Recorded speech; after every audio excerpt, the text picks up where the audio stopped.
How to fix unable to authorize error on TikTok on iPhone. Hello everyone, I am Vishaka and welcome to our channel. Now let's get right into the tutorial.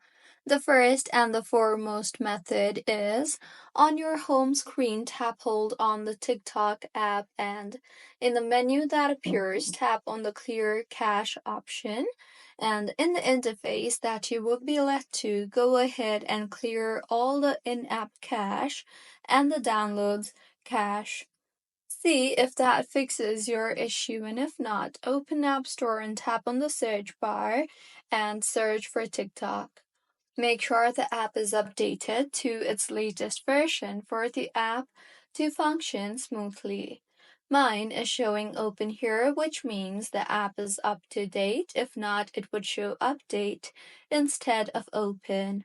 And if the issue is still not fixed, then go ahead and completely delete the app from your device and reinstall the app again from your app store and launch the app further, and your issue should have been fixed by now.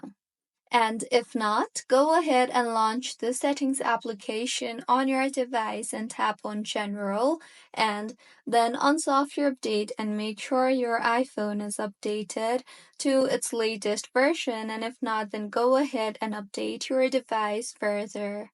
Next, in General again, tap on Date and Time and make sure it is set to Set Automatically.